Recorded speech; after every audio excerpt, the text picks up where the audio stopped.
ఆంధ్రప్రదేశ్లో ఏపీఎస్ఆర్టీసీ ఉద్యోగులకు సంబంధించి కూటమి ప్రభుత్వం తీపి కబురు అందించింది.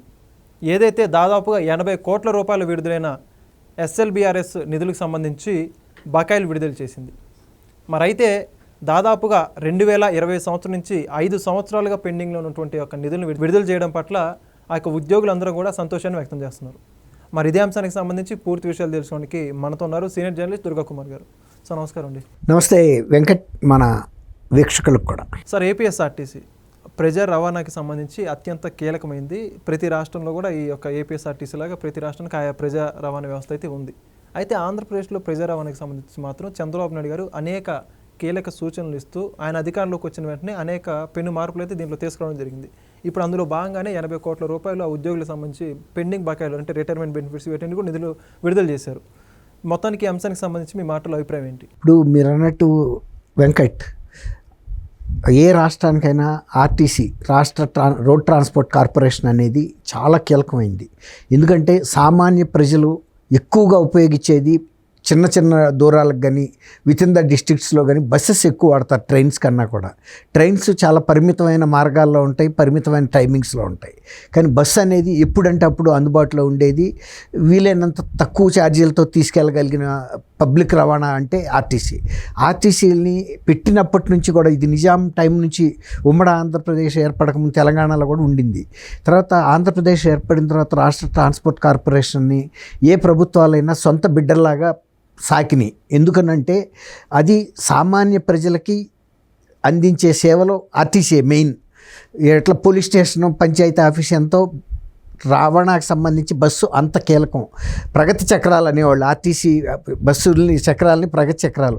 ఏ ఊరు ఆర్టీసీ బస్సు వెళ్తే ఆ ఊరు కళ మారిపోతుందని. ఎందుకంటే వాళ్ళు ఆ దగ్గర ప్రాంతాల్లో ఉన్న పట్టణాలకు వెళ్ళటం ఈజీ అవుతుంది. పండించుకున్న పంటలు కానీ, ఆకుకూరలే కానీ, కూరగాయలే కానీ, పాలు, పెరుగు, నెయ్యి, ప్రతిదీ గ్రామాల్లో పండిన పంటను మళ్ళీ పట్టణాల్లోకి వెళ్ళి ఎక్కడోసాట ఆ చౌరస్తాలో పెట్టుకుని అమ్ముకుని 4 డబ్బులు జేబులో వేసుకుని వచ్చి కుటుంబాలని నడుపుకునేవి అనేక ఉండేవి. ఆర్టీసీ అనేది అంటే ప్రతి వాళ్ళకి ఒక చేతి సంస్థలాగా ఉంటుంది. కానీ ఆర్టీసీని మొన్న జగన్మోహన్ రెడ్డి గారి ప్రభుత్వం వచ్చిన తర్వాత ఆయన చాలా గొప్ప పథకం పెడుతున్నానని చెప్పి ఊరిచ్చాడు ఆర్టీసీ వాళ్ళని. ఆర్టీసీకి నేను గవర్నమెంట్ ఎంప్లాయీస్గా పరిగణిస్తాను, మేమే శాలరీస్ ఇస్తాం ప్రభుత్వం నుంచి అని. కార్పొరేషన్కి సంబంధం లేదు, మేము ప్రభుత్వ ఉద్యోగులకి ఏ ఫెసిలిటీస్ ఉంటాయో ఆ సమానమైన ఫెసిలిటీస్ ఇస్తామని కూడా చెప్పాడు.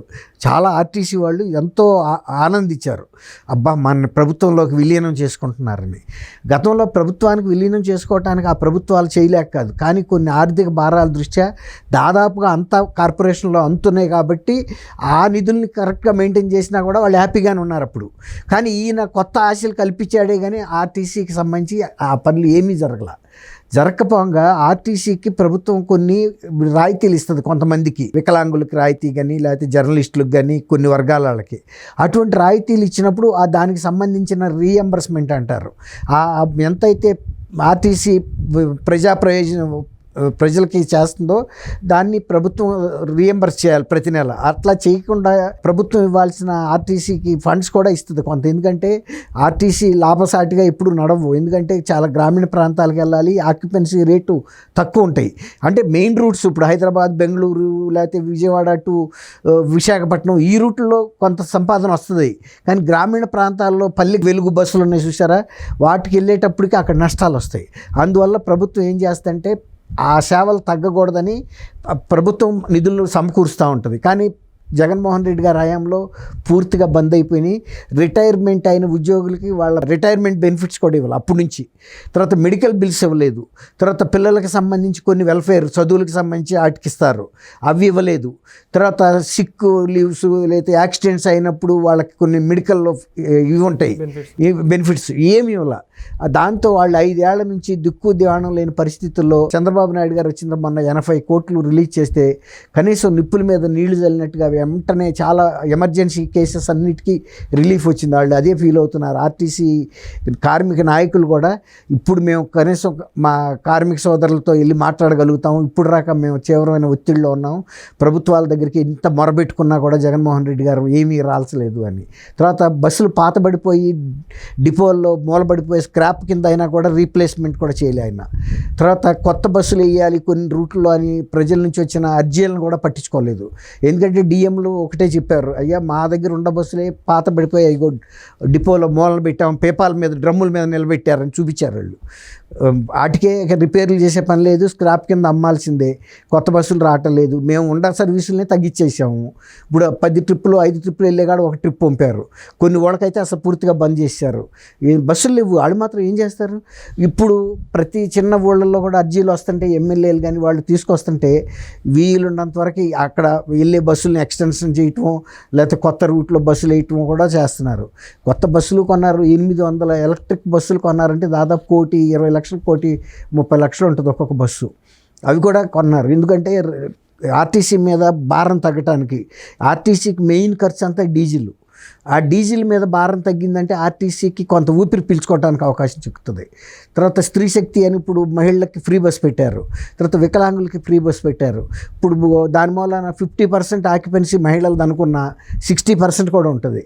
ఇప్పుడు కనుక గవర్నమెంట్ ఆ మేరకి ఆర్టీసీకి జమ చేయకపోతే ఆ నిధుల్ని ఆర్టీసీలు నడవలేవు. ఇప్పుడు చంద్రబాబు నాయుడు గారు ఆర్థిక పరిస్థితి అర్థం చేసుకుని ప్రతి నెల స్త్రీ శక్తి ద్వారా టికెట్ కొడతారు. ఇంత ఎక్కడ వెళ్ళింది ఒక ఎస్టిమేషన్ వాళ్ళకి వస్తుంది, ఇంత ఖర్చు ఆర్టీసీకి పడింది కాబట్టి ఆ రీఎంబర్స్మెంట్ ఇస్తున్నారు. ఇప్పుడు గతంలో వికలాంగులకి హాఫ్ టికెట్ ఉండేది, ఇప్పుడు ఫ్రీ చేశారు కంప్లీట్గా. అట్లా వికలాంగులు ఎంతమంది వెళ్తున్నారో అవి ఇస్తున్నారు.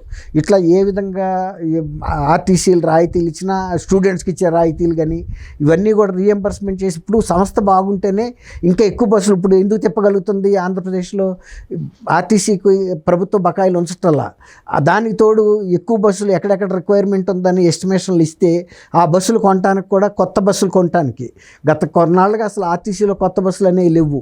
పాత బస్సులనే రిపేర్ చేసి తిప్పి అవి బ్రేక్ డౌన్ అవటం, అసలు కంప్లీట్గా తిరగని పరిస్థితికి వచ్చినప్పుడు స్క్రాప్ కింద పెట్టేశారు. చాలా డిపోల్లో దాదాపు 20% బస్సులు కూడా కొన్ని డిపోల్లో తిరిగే పరిస్థితి లేదు. ఇప్పుడు మళ్ళీ అన్ని కొత్త బస్సులు పెడుతున్నారు. దూర ప్రాంతాలకి వెళ్ళేవి కొంచెం మంచి రూట్లో ఎలక్ట్రిక్ బస్సులు కూడా 800 పైన కొంటున్నారంటే ఓ రకంగా ఎంత మారుమూల పల్లెకి కూడా కొత్త రోడ్లు వేశారు కదా ఈ మధ్యలో. వేసినందుకు బస్సు కూడా ఇప్పుడు రోడ్డు వేయంగానే సరిపోదు కదా, ఇప్పుడు దానికి బస్సు వెళ్ళినప్పుడే కదా వాళ్ళకి ఆ ఉపయోగం కనపడేది. వాళ్ళు ఎక్కడెక్కడ అవకాశం ఉన్న సాటికల్లా బస్సు పంపిస్తున్నారు. కొన్ని ఊళ్ళల్లో కొన్ని కూడల ప్రాంతాల్లో అయితే నైట్ హాల్ట్ కూడా ఒక బస్సు పెడుతున్నారు. వెళ్ళి పొద్దున్నే వాళ్ళు మార్కెట్కి వాళ్ళకి సంబంధించిన వస్తువులు తెచ్చుకుని అమ్ముకోవటానికి. అట్లా ఆర్టీసీ అనేది ప్రభుత్వానికి ఒక ఆయుపట్టు లాంటిది. పేద ప్రజలకి జీవనోపాధికి మెయిన్ ఆయుధం. ఆర్టీసీ ఉంటే ఎంత బలం అంటే వాళ్ళకి పొద్దున్నే లేచి వెళ్ళిపోతారు, 5 వెళ్ళిపోతే ఫస్ట్ బస్ ఎక్కారంటే 6కో 6:30కో దిగిపోతారు పట్టణంలో. సగా వాళ్ళకి ఉండవన్నీ అమ్ముకుంటున్నారు, అక్కడ ఉండే వ్యాపారస్తులకి ఇచ్చేస్తున్నారు. మళ్ళీ ఏదైనా వీళ్ళకి కావాల్సిన వాళ్ళు కొనుక్కుని ఇంటికి చేరేస్తున్నారు. మళ్ళీ 8 అయ్యేటప్పటికి ఇంటికి వచ్చి వ్యవసాయ పనులకో వాళ్ళ వృత్తి పనులకో ఏదంటే వెళ్ళగలుగుతున్నారు. అట్లా ఆర్టీసీ అనేది అంత ఆయువు పట్టు అనమాట గ్రామీణ ప్రాంతాల్లో. సో ఇప్పుడైతే చూసుకుంటే మరి అత్యంత ముఖ్యమైనటువంటి ప్రెజర్ రవాణాకి సంబంధించి ఒక పక్క కూటమి ప్రభుత్వం ఈ విధంగా చేస్తే గతంలోనేమో వీటన్నిటిని పూర్తిగా నిర్లక్ష్యం చేశారని మనకు ఆ లెక్కలు అయితే వాటి అర్థం అవుతుంది. సో దీన్ని ఎలా అర్థం చేసుకోవాలంటారు? ఇప్పుడు ఒకటి మన వెంకట్, ఎప్పుడైనా సరే గ్రామీణ ప్రాంతాల ప్రజలకి జీవనోపాధికి గనక ఏ ప్రభుత్వం అయినా చేయూత ఇస్తే వాళ్ళు ఇప్పుడు కూడా ప్రభుత్వంకే పెద్దగా చూసే అవకాశం ఉండదు. మనం చేయాల్సిందల్లా వాళ్ళకి ట్రాన్స్పోర్టు ఇన్ టైంలో ఇవ్వాలి, రీజనబుల్ టైంలో ఇవ్వాలి. మెయిన్ ఏంటంటే ఆ ప్రజలకు బయట వాళ్ళతో కనెక్టివిటీ ఇవ్వాలి. ఇస్తే కనుక ప్రభుత్వం నువ్వేం సబ్సిడీ ఇచ్చావో అది ఇచ్చావు ఇది ఇచ్చావు. అందుకే గత ప్రభుత్వాలు ఇప్పుడు కూడా గతంలో కాంగ్రెస్ ప్రభుత్వాలు ఉన్న టైంలో కూడా మొదటి నుంచి కూడా ఆర్టీసీ విషయంలో మాత్రం నిర్లక్ష్యం చేయలే. అదే తెలుగుదేశం రామారావు గారు వచ్చిన తర్వాత ఇంకా స్ట్రెంగ్తన్ చేశాడు. ఇప్పుడు చంద్రబాబు నాయుడు గారు ఇవాళ అవసరాలకు తగ్గట్టుగా ఎలక్ట్రిక్ బస్సులు పెట్టడంతో పాటు రిమోట్ ప్లేసెస్లోకి, ఈవెన్ రిమోట్ ట్రైబల్ ఏరియాస్, అటవీ ప్రాంతాలు, మన పవన్ కళ్యాణ్ గారు చెప్పాడు. ఏమన్నాడు ఆయన, మీరు మమ్మల్ని రోడ్లు వేయమని అడగల. ఎందుకు అడగలేదంటే వాళ్ళు అడిగిన పనులు అవ్వవు అనే ఉద్దేశం మీద అడగల. కానీ అక్కడ అవసరాన్ని ప్రభుత్వమే గుర్తిస్తుంది. ఎక్కడికి అవకాశం ఉంటే అంతకుముందు ఉన్న రోడ్లని విస్తృతపరుచుకుంటా లోపలికి తీసుకెళ్ళిపోతున్నారు. అవి ఏం కానీ బస్సులు కూడా పంపిస్తున్నారు. దాని మూలన ప్రజల్లో చైతన్యం వస్తుంది, ఆర్థిక ప్రగతి వస్తుంది, పిల్లలు మంచి స్కూళ్ళకి వెళ్ళగలుగుతున్నారు, నియరెస్ట్ టౌన్లో ఉండే. దీనివల్ల నాగరికత, సంస్కారం అన్నీ కూడా పెరుగుతున్నాయి, జీవన ప్రమాణాలు పెరుగుతున్నాయి. అది ఎప్పుడైనా సరే బస్సెస్ ట్రాన్స్పోర్ట్, అందుకే చాలా యూరోపియన్ కంట్రీస్లో మనకన్నా ఒక తరం ముందే వాళ్ళు ఇది గుర్తించి పబ్లిక్ ట్రాన్స్పోర్ట్కి అంత ప్రాధాన్యత ఇచ్చారు. ఇప్పుడు మన దేశంలోనూ, ఇప్పుడు ఆంధ్రప్రదేశ్లో ముఖ్యంగా పబ్లిక్ ట్రాన్స్పోర్ట్కి అంత ఇంపార్టెన్స్ ఇస్తున్నాము అంటే ఆ ఫలితాలు క్రమేపీ గ్రామాల మీద కనపడతాయి. గ్రామ రూపురేఖలు మారిపోతాయి, వాళ్ళ అలవాట్లు మారిపోతాయి, వాళ్ళ జీవన విధానం కూడా మారుతుంది, వాళ్ళు జీవితం పట్ల అనుసరించే తీరు చాలా మార్పు వస్తుంది, జీవనశైలిలో మార్పు ఉంటుంది, పూర్తిగా వస్తుంది. ఎందుకంటే వాళ్ళు నియరెస్ట్ టౌన్లకి వెళ్తున్నారు, చూస్తున్నారు అక్కడ ఉన్న ఫెసిలిటీస్ ఏంటి, అక్కడ ఉన్న అవకాశాలు ఏంటి, వ్యాపార అవకాశాలు ఏంటి, మన గ్రామాల్లో దొరికే తీసుకెళ్ళి అక్కడ మనం ఎట్లా ఎంతవరకు మార్కెట్ చేసుకోగలుగుతాము అనేది బాగా ఏర్పడుతుంది, టైం కలిసి వస్తుంది వాళ్ళకి. కాబట్టి ఎప్పుడైనా ఆర్టీసీని కనుక ఏ ప్రభుత్వం అయినా చూసుకుందంటే ఒక 20-30% సక్సెస్ ఆర్టీసీ ద్వారానే ఏ ప్రభుత్వాలకైనా క్రెడిట్ అనేది వస్తుంది. Okay, thank you sir. Thank you Venkat, మన వీక్షకులకు.